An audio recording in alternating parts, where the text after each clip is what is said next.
கார்த்திக் சுப்ராஜ் ஒரு ரஜினி ரசிகர். சமீப காலமா ரஜினியை பத்தின ட்ரோல் மீம்ஸ் வர்றதுனால அவர் மனசு ரொம்ப பாதிச்சிருக்குன்னு சொல்றாங்க. பேட்டை, விஸ்வாசம் இது 2 படங்களையும் ஒரே நாள் ரிலீஸ் ஆறதுனாலதான் இவ்வளவு பிரச்சனைக்கு காரணம்.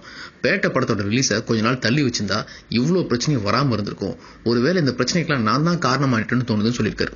பொதுவா ரஜினி ரசிகர்களும் அஜித் ரசிகர்களும் மோதிக்க மாட்டாங்க, ஒருத்தருக்கு ஒருத்தர் நட்பா தான் பழகுவாங்க. ஆனா இப்ப சமீப காலமாக ஒரு பனிப்போர் ஸ்டார்ட் ஆயிருக்குங்கிறது தான் உண்மை. இதுக்கு முக்கியமான காரணம் என்னன்னா, பேட்ட திரைப்படமும் விஸ்வாசம் திரைப்படமும் பொங்கல் அன்னைக்கு வருது. அதுவும் ஒரே நாள் ஜனவரி 10 ரிலீஸ் ஆகுதுங்கிறது அது காரணம். ஆரம்பத்துல இந்த சண்டை சாதாரணமா தாங்க இருந்துச்சு. ஆனா 2 படத்தோட ட்ரெய்லர் ரிலீஸ் ஆனதுக்கு அப்புறமா இந்த சண்டை அடுத்த கட்டத்துக்கு போயிருச்சுன்னு தான் சொல்லணும். பேட்ட திரைப்படத்துல ரஜினி சார் வசனம் பேசுவார்.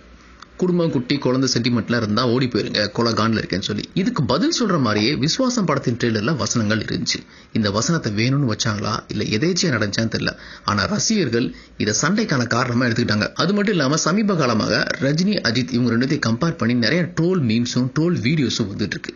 இது நிறைய பேரை பாதிச்சிருக்கு. முக்கியமா பேட்ட படத்தின் இயக்குனர் கார்த்திக் சுப்ராஜ் மனசை பாதிச்சிருக்குன்னு சொல்றாங்க. சமீபத்துல கார்த்திக் சுப்ராஜ் தனக்கு நெருக்கமான ஃப்ரெண்ட்ஸ்ட இந்த விஷயத்தை பத்தி பேசியிருக்காரு. கார்த்திக் சுப்ராஜ் என்ன ஃபீல் பண்ணிருக்காருன்னா, பேட்ட திரைப்படம் விஸ்வாசம் திரைப்படம் ஒரே நாள் ரிலீஸ் ஆகுது. ஒருவேளை இந்த மோதலை தவிர்த்து இருந்தாங்கன்னா நம்ம ரஜினி சாரை பத்தின தேவையில்லாத ட்ரோல் மீம்ஸ் எல்லாம் வர்றதை தவிர்த்திருக்கலாம் அப்படின்னு சொல்லி ஃபீல் பண்ணிருக்காரு. ஹாய் வியூவர்ஸ், உங்களுடைய போரிங் டைமை என்டர்டைன்மெண்ட்டா மாத்துறதுக்கு மறக்காம தமிழ் காசிப் சேனலை சப்ஸ்கிரைப் பண்ணுங்க.